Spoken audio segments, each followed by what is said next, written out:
So this one is about Ray Dalio's principles. And by the way, the fucking outro just works again. Which is fucking great, because I think it was even the last episode or something. It wasn't quite working, or it at least wasn't working as I wanted, it to work, but now everything is okay. Like, there's sometimes some software kind of problems, but yeah, you have to go through them if you are working with these kind of softwares. So yeah, hello and welcome back to the next episode of the Self-Development with Tactics podcast. And I'm pretty fucking pumped as always to be here once again. It's gonna be a great episode, I guess, and I can't say it enough. I really love those long form videos and long form content because I can just talk a lot, which is something I like, especially when it's something I appreciate, I can get something from, and I know other people can also get something from, which is just a win-win-win fucking win situation. It's just amazing. It's really just amazing. There's quite nothing else to say. Than it being quite amazing. But yeah, I hope, it's there. Woo! Fuck yeah. Maybe my voice is again or still a little bit fucked, but I hope it's not quite disturbing. I do understand, that it might be a little bit disturbing when I'm just sounding a little bit kind of bad, if you want to. But I hope that's okay. Let's see, by the way. Yeah, this slide's gonna do a lot, or is doing a lot. I do not quite know where I have stopped, but I guess I've stopped at don't blame bad outcomes on anyone but yourself. I really think it was the last thing, because I've been talking about it for quite a long time, if I'm remembering correctly, but it was just a really, really, really important thing for me to actually explain why you should never, ever kind of blame somebody else but yourself. And if you want to know what the reason for that is, just check out the description of the video and or the description of the podcast episode, and there you should totally find a link to either the podcast if you're willing to just have a look at the podcast, or at the or to the video actually. But we are going ahead with, and we should be a little bit faster actually, I guess. Never mind. I kind of feel like it doesn't quite matter how long I'm gonna take with this summary, because there's so much in it, and I do kind of feel like in every single episode there is something to talk about, and if there is something to talk about, there's also some value, and therefore it's just quite okay that I'm still in this summary, even though I've been just actually recording, I guess, 5, 6, 7, 8, 9, I don't even know how many videos I've actually already created and or recorded for this certain summary. But what's going on there? But it is what it is. So each mistake is a puzzle that when you solve reveals a gem. So collect these prizes continuously to improve your decision making, so that you can ascend to higher levels of play where the challenges get greater. It is actually quite important, and I guess a quite great kind of metaphor, and I just see...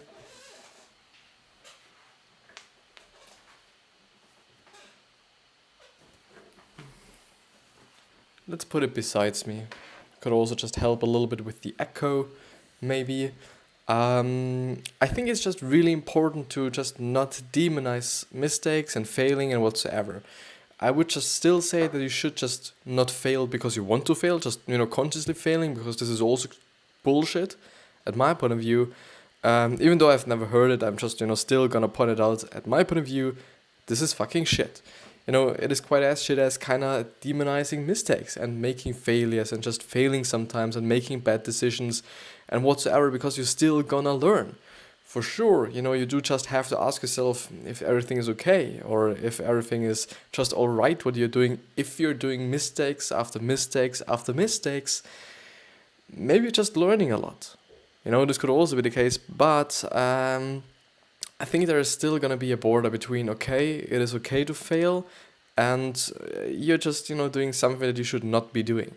Or you're just making too many failures and or mistakes or whatever you want to call them. And but I guess the border and or this kind of line, it is pretty blurry, and it's just really, really high up at my point of view. So just embrace these failures and embrace these mistakes, because they are fucking okay. Like, you're gonna learn off of them. Think about this like a game where you progressively collect equipment and tools and get stronger. Refusing to improve is keeping yourself in stasis. If you look back on yourself a year ago aren't shocked by how stupid you were, you haven't learned much. And if I'm just looking back at myself, I really think that I haven't been, too stupid, but I've just really learned a lot, especially through what I'm doing right now. Like, going through all these summaries, going through all these articles, for sure I'm learning something. And this is the good part about it. Like, you learn something, I learn something. It's a win-win. Like, it's just amazing. I don't still know how this is gonna continue, and that maybe I'll just gonna somehow create my own content, even though this is just not like, okay, I'm just copying someone. It is basically like, okay, I'm pretty much showing you where I have my informations from, because I myself do not know too much. Or it is also like, okay, if I'm telling you, me, 18 years old, haven't achieved any fucking thing, if I tell you like what you should be doing, it's not gonna be the best thing. Like, nobody would be fucking caring about what I'm saying. And I still wanna just, be like, okay, or have somebody to just watch me, to listen to me, whatsoever, for sure. On the other hand, I still think, I really hope that nobody is fucking watching my content or needing my content, because this would just show me that there's something going on in society and with the people that is not good, that they are maybe not happy, because often I'm just really dealing and coping and kind of attacking, trying to attack those negative parts of either life, and just change something. And if it is really something that people need, it is not that good. It really isn't, I feel like. So adaptation through trial and error is possibly more powerful than conscious thought. For example, brainless viruses outpace mankind with all its conscious thinking. Brainless viruses. Pretty amazing, pretty interesting. Haven't known that before. Really have known it. And by the way, because I was just thinking about it, if you do not know, in a nutshell, it's just a really, really great YouTube channel about different kinds of things, whether it be actually viruses, whether it be colonizing space, which was actually one of the topics that I've been watching yesterday during my workout, actually, somehow, because I was just stumbling across a speech of or either a comparison of what Bezos is doing and what Elon Musk is doing in terms of actually colonizing, certain planets. Elon is actually going for Mars. Bezos thinks, okay, the moon would be a better idea, and then the Mars or something like this. So they both have just, kind of two similar goals, but still, different approaches. And it is quite, by the way,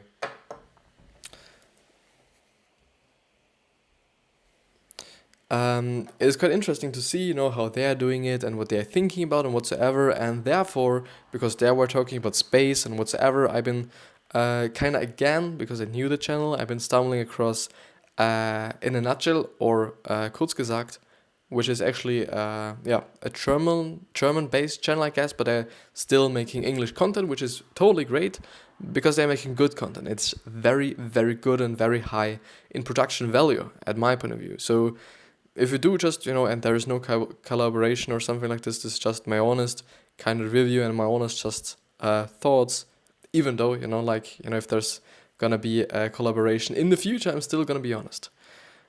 I hope, at least. I think, I should really be, because why would I? Why would I then just fuck with those people who are actually just, viewing my content? It wouldn't make any fucking sense. Why? Yeah. But yeah, evolving is life's greatest reward. We have evolved to crave self-improvement. This feeling is probably much better for the species' survival. You think you're striving toward material rewards like money and or houses that will make you happy, but you actually get much more long-term satisfaction at getting better. The things are just the bait. Chasing after them forces us to struggle and evolve. People crave mastery, hence, or ends, I don't actually know how this is going to be pronounced. It's actually hence why hobbies are popular. Over time you will ascend to higher and higher levels so that what once seemed impossibly complex becomes simple. For people you care about, deny them what they want to give them the opportunity to struggle, which will lead to strength. So for people you care about, deny them what they want to give them the opportunity to struggle, which will lead to strength. I don't know what's the last quite paragraph is all about, but I still think that he's actually pretty right. Like I've been talking about it just really fucking often. I'm not gonna go into such a detail as I've been, I think, actually also in the last episode of this summary, but materialistic stuff won't make you fucking happy. And this is actually somehow proven. It is also proven scientifically, if I'm remembering correctly. I'm hoping that I'm not, talking about any bullshit. That actually just having some experiences rather than materialistic stuff, which actually means, okay, if you're going on a trip or on a vacation, it is much more in happiness value, I would say right now, than just buying yourself a new car. And I do think it just makes sense. Like, you're buying yourself a car, it still somehow can be an experience of actually, driving it and whatsoever. But, I think you get bored of it more easily than just thinking about all these great experiences you had. Like, there are certain experiences you will never ever forget. And I don't particularly know if it is actually the same thing with materialistic stuff, like a car or something. And your experiences are some things you're gonna have forever. Like, they won't disappear, they won't be fucking destroyed if you just kind of drive it, against a fucking wall or something. And there will always be there, which is great if there is just, good experiences. If there are no good experiences, it's a little bit fucked. But some examples. Joseph Campbell's The Hero's Journey. Heroes start as ordinary people who are drawn by a call to adventure. This leads them down a road of trials with battles, successes, and failures. They gain special powers over time, become increasingly successful, and lead to larger battles. They experience one very big failure, which is the abscess or abyss with a double S, that tests their resilience. If they make it through, they undergo a metamorphosis. They ultimately get the largest reward, the ultimate boon, which is special knowledge about how to succeed, earned throughout the journey. It is actually, by the way, what I'm seeing right now, I'm just really thinking about it as a movie. I don't know why particularly, but it just really reminds me of every single action movie you can somehow think of. And or whether it be an action movie or whether it be something drawn or something animated, somehow it is really always the storyline like this. Like, there is the hero comes from just, really bad circumstances. He's just a really underdog. And nobody knows who he is. And then suddenly everybody notices, okay, this person is just really great. And then there is just an end boss, somehow in the second, kind of third of the whole movie. And then the hero nearly just gets really fucking fucked, just completely, just demolished, just really destroyed. But still, the hero somehow manages to actually kind of overcome maybe fears, or maybe he's mastering some special skills during a fight or whatsoever. And then this just hero is gonna be so fucking strong that he's even gonna, or she is even gonna just fucking, destroy his opponent or her opponent. And that's quite it. And then there's the happy end, quite often. Or there's actually the end with no happy and no just bad and just quite neutral. Like, if there are two movies and the second movie is somehow actually kind of part of so the first one is part of the second one, and there is going to be just an open ending. Yeah, it's called fucking open ending. Long story short, open ending. Dalio's biggest failure. And if I'm thinking about this in terms of actually life, it could actually be the truth as well. Like, I guess, there is gonna be some hard times, especially in the very beginning, to actually start and to actually be somehow established, especially, if you're, talking and or thinking about social media, whether it be YouTube or Instagram or whatever. I do really feel like, and this was also something that I've been kind of thinking about when I was showering, just before actually recording, that I guess that people are more likely to actually subscribe or to follow you on Instagram, for example, if you do have like 10k followers already or 12k or whatever. I do somehow feel like this. I don't know why. But it somehow feels like this. And I think it's the same case with YouTube actually. If you're seeing, okay, this person already has 2 million fucking subscribers, okay, I'm gonna subscribe as well. At least I'm thinking like this, or maybe I'm acting like this. Maybe it's just me. I don't know. It could actually be the case. I don't fucking know. But by the way, what I wanted to say actually was we all gonna start just really, really kind of slowly, and then we get somehow established, and then someday on the way, I think it's just gonna be just something that we have to overcome. Like, in all the movies, as they have described it. But let's see what Ray Dalio. Oh, it's Dalio's biggest failure was or is or whatsoever. So in 1982, during the Latin American debt crisis, he believed Mexico's default was just the beginning of a depression, but instead loan restructurings and Fed efforts to make more money available caused a resurgency. It's a resurgency. It is RESURGENCE. Dalio bet on this, lost nearly everything including his employees, and he felt like he was back in 1975, starting Bridgewater from the fucking beginning.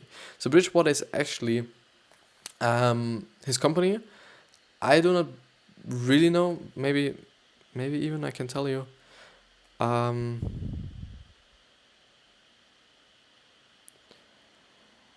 Okay, Bridgewater is also a place in America with 26,000 people and 73 kilometers. But yeah, his interview quote that makes him cringe today: "There will be no soft landing. I can say that with absolute certainty because I know how markets work." And then he understood, okay, we will never know how markets actually work because there's gonna be always, even though they're just really good people, that are kinda really good in the markets, they can just somehow anticipate what's, going to come and whatsoever. I don't know, what this is all about. But he somehow failed at this. So that Bridgewater employees are responsible for adding to an error log.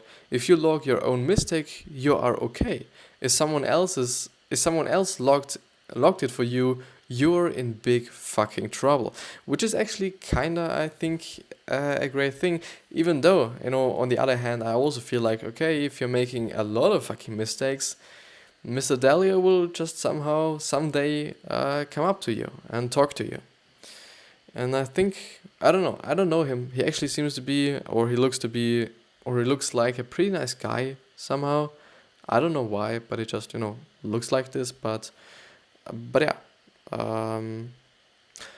Stop and do this exercise. The second actually time where this is actually happening in this book, which is, I think, great, and which is also great for you and for me.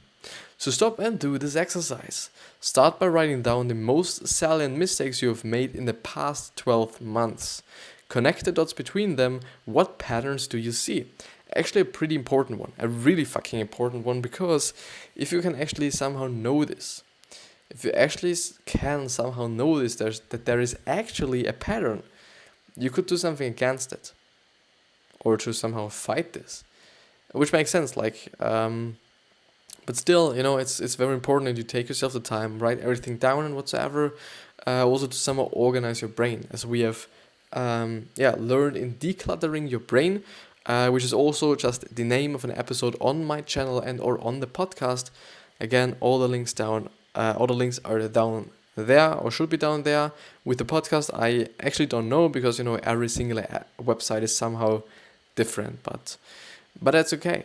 And it was quite all about organizing, and I think also decision making somehow, but more about how you should organize and declutter your brain, decluttering it. So freeing it of everything that is not needed quite. Then write down your one big challenge, the weakness that most blocks you from getting what you want, and use the 5-step process above to plan your solution and what specifically you need to do to get over this weakness. Very great. I'm gonna repeat it again, because maybe you haven't got it just completely. The first thing is write down the most salient mistakes you have made in the past 12 months. Second one is connect the dots between them, so what are the patterns there? The third one is write all of them down and try to find the biggest weakness you're having, and then you will be using in the fourth step the 5-step process plan to actually plan a solution for your weakness, so that you can somehow eliminate it, or at least weaken it, I guess. Radical open-mindedness, which is extremely important, and I'm really just happy that he's pointing it out so extremely, that it is actually one of the main things that he's somehow talking in this book, but we'll see more about it right now. So radical open-mindedness. To recognize the truth, you must accept that you are wrong and relentlessly find ways to increase the chances you are right. In Principles, Work and Life, Dalio calls this radical open-mindedness, which is basically for me a form to be true to yourself, or truthful to yourself, and not lying to yourself. I somehow think that a lot of people are actually lying to themselves, whether it be about how they are feeling, what their job is like, if they like it or not, and some other things, and also what their abilities are. I guess this is, I just guess, it's just a guess of mine. I somehow guess that a lot of people do not quite know what they're good at and bad at, and therefore just, judge it very poorly and wrongly. And this could just lead to pretty fucked up things, like you being in a job you quite don't like because you're not able what you should be able to, or it's just, too tough or whatsoever. Or, I don't know, maybe you're losing also some money because you thought okay, you could repair that bicycle yourself, and and you somehow just have had a certain time frame, and then you fuck it up because you actually notice, okay, I can't actually repair a fucking bicycle, and then you're fucked. And maybe then you actually have to also pay someone to repair it and whatsoever. I think there's somehow a lot of factors on how this could actually be kind of negative, or how it could actually also be positive. Being okay, I understand that I am not able to do this and this, or this and that, will somehow also lead you to, okay, acknowledging I'm good at this and I'm good at that. There's also always two sides of a coin there in life. Let's see. So understand that you are blind and that you need to figure out a way to see. Pain for mistakes is how you learn that you are blind. Review bad decisions that you made because you failed to see what others saw. Ask others to help with. It is actually a great point, because we often actually don't see what others do see, whether it be in terms of our personality, of ourselves, or actually also just in terms of our surroundings. 4 eyes are better than 2 eyes. Accept that if you are willingly blind to yourself doing something wrong, you will never maximize your... And then there is a mistake. So accept that if you are willingly blind to yourself doing something wrong, you will never maximize. I think period, I guess. So no matter what your baseline probability of being right is, it is always valuable to raise your probability of being right. which makes sense, which totally makes sense. Like, you know, if the chance is like 50-50 and or already 70-30, it's just gonna be better if it's 90-10. Like, yeah. Accept the possibility that others might see something better than you and point out threats and opportunities you don't see. Yeah, because we are all individuals. Like, we all see things differently. We all kind of recognize things differently. For sure, there are going to be some patterns, and there are going to be some similarities between some people, and or maybe also some ethics and whatsoever. But still, like, we are all individuals. People who make the best decisions are rarely confident that they alone have the best answers. See Charlie Munger and Warren Buffett for similar ideas. You're looking for the best answer that exists, not simply the best answer that you can come up with yourself. The probability of your always having the best answer is a very, very, very fucking small. And this is actually somehow true. And I do therefore think that having a team, you know, in terms of this, is actually quite valuable, because people will see different things than you see. People will recognize different things than you recognize. And yeah, they're also going to have different solutions for certain problems and or different kind of answers for certain questions. Believability, weigh the people you seek opinions from. Don't just listen to any random opinion. Yeah, like people like to talk, you know, whether they actually know something about the whole topic and what it is all about and whatsoever, or not. Like, something that I recognized, people like to give their opinion, some more, some less. Some are just, maybe this just has something to do with being an extrovert and or introvert, but some just really like to give their opinion, whether you ask for it or not. And I think you just have to deal with it. And I do also kind of think that you could just leverage it as well. Like, okay, being like, okay, I'm letting you talk. I'm just, being very nice. I'm trying to get everything out of you in terms of, okay, you feeling somehow, kind of freed of all this stuff that was on your head. And therefore this person might just like you. But with no bad intention, please. With no fucking bad intention. The whole world is fucked by a lot of fucking bad people. And, bad and, whatsoever is just, in terms of, how you think about it and what bad for you is, actually, for sure, it's quite relative.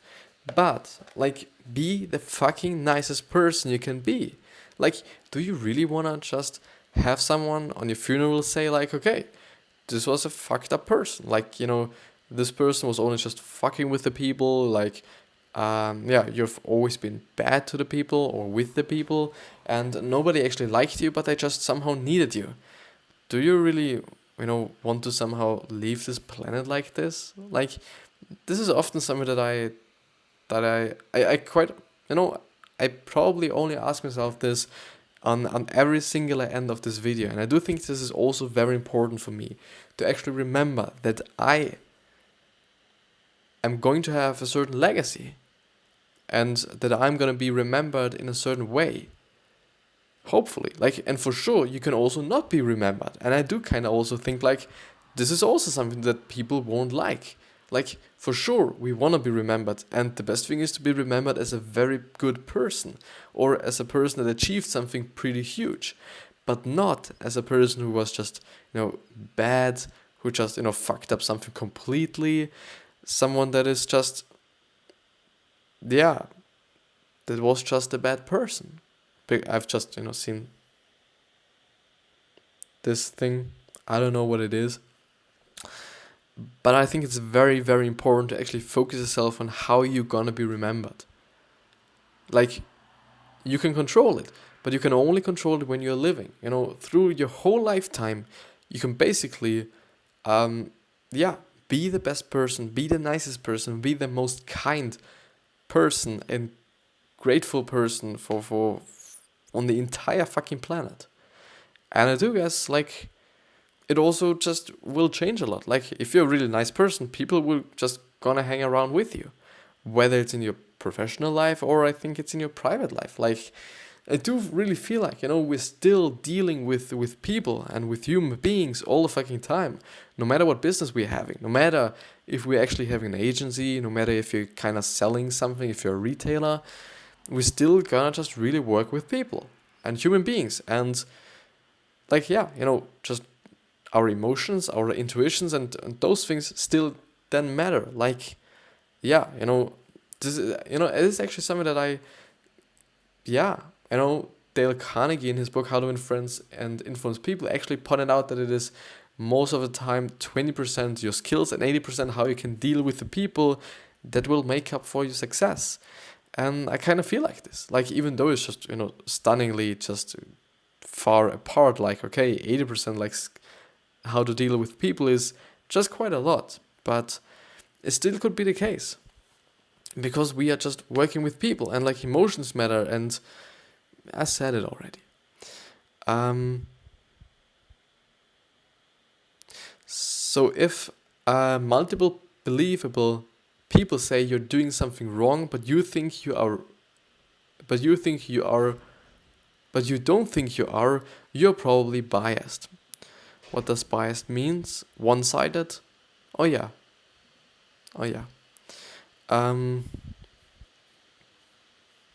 But yeah, I think this is gonna be it with this episode. I do hope that you've liked it. I really hope. Oh no, this is the wrong one. This is the right one. Yeah, it's been a great thing. It's been a great one. And it's not even just really late, which is the best part about it. Like, I do have enough time to actually go to sleep today on an just appropriate time somehow. But yeah, I wish you the best health, wealth, happiness, and success. And still, I hope you're gonna remember how you gonna be remembered, and hopefully in a pretty good way. So do something for it. Just prepare yourself for your funeral. It's actually something that Gary Vee was praying, that actually living for the funeral. I don't know, it seems to be quite extreme, but it's, also makes sense. Maybe you're thinking about it. I'll see you.